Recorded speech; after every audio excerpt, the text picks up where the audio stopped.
இன்று அவருடைய சத்தம். எழுதியவர் சகோதரர் சகரியா பொன்னன் அவர்கள். நாள் மே 6. நம் ஒவ்வொருவருக்கும் தரப்பட்ட ஊழியத்தை நிறைவேற்ற வேண்டும். ஆவியில் நிறைந்த ஊழியம் தேவன் தங்களை அழைத்த குறிப்பிட்ட ஊழியத்தை நிறைவேற்றி முடிப்பதாகவே இருக்கும். பவுல் கூறும்போது, நான் ஊழியக்காரன் ஆனேன் என்றும் நான் அப்போஸ்தலனாக நியமிக்கப்பட்டிருக்கிறேன் என்றும் கூறினார். கொலோசியர் 1 அதிகாரம் 23-25 வசனம், 1 தீமோத்தேயு 2 அதிகாரம் 7 வசனம். பார்த்தீர்களா? இந்த பவுல் ஆணிக்கடாவிய தன் இரட்சகரின் கரத்தினால் நியமனம் செய்யப்பட்டாரே அல்லாமல் எந்த மனுஷனாலும் அவர் நியமனம் செய்யப்படவில்லை. ஓர் அப்போஸ்தலனாய் இருக்கும் பொருட்டு தேவன்தான் அவரை அழைத்திருந்தார். இந்த அழைப்போ தனக்கு தரப்பட்டது என கொலோசியர் 1 அதிகாரம் 25 வசனத்தில் கூறினார். அதாவது, தேவன் அவருக்கு தந்த வரமே அல்லாமல் தானாகவே முயன்று சாதித்து சுதந்திரித்து கொண்ட ஒன்று அல்ல என்பதையே தெளிவுபடுத்தினார். மேலும் இந்த வசனத்தில் தான் பிறருக்கு ஊழியம் செய்திடும் பொருட்டே இந்த அழைப்பை பெற்றதாகவும் கூறினார். நம் யாவருக்குமே ஒரு விசேஷ அழைப்பை தேவன் வைத்திருக்கிறார்.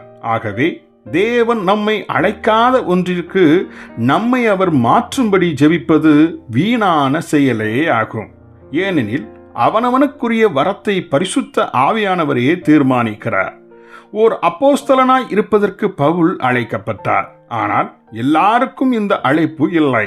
ஆகவே நாம் தேவனுடைய முகத்தை தேடி கேட்க வேண்டியது எல்லாம் நாம் செய்திடும்படி தேவன் அழைத்த அழைப்பை நிறைவேற்றுவதற்குரிய வல்லமையே ஆகும். பவுல் அர்க்கிப்புக்கு புத்தி சொல்லுகையில், நீ கர்த்தரிடத்தில் பெற்ற ஊழியத்தை நிறைவேற்றும்படி கவனமாய் இருப்பாயாக என்றே புத்தி சொன்னார்.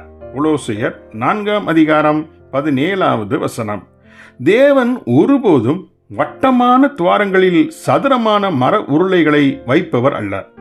ஒரு குறிப்பிட்ட காலத்தில் குறிப்பிட்ட ஒரு ஸ்தலத்தில் தன் சபைக்குரிய தேவை இன்னதென்பதை தேவன் அறிந்திருக்கிறார். அதன்படியே நம் ஒவ்வொருவரையும் அவர் ஆயத்தம் செய்கிறார். நமக்கென அவர் தெரிந்து கொண்ட ஊழியமானது நாம் செய்திட விரும்பும் ஊழியத்தை காட்டிலும் மிகவும் வித்தியாசமானதாய் இருக்கக்கூடும். ஆகிலும் நாமோ அவரது அழைப்பிற்கு அடங்கியவர்களாய் இருந்தால் அந்த அழைப்பை நிறைவேற்றிட நம்மை அவர் நேர்த்தியாய் ஆயத்தம் செய்து விடுவார். ஜெபிப்போமா? அன்புள்ள தகப்பனே, நீர் எங்களுக்கு தந்த ஊழியத்தை தீர்க்கமாய் உணர்ந்திட உதவி செய்தருளும். அந்த ஊழியத்தை எங்கள் ஜீவ காலத்தில் நிறைவேற்றி முடித்திட கிருபை செய்தருளும். ஆமேன்.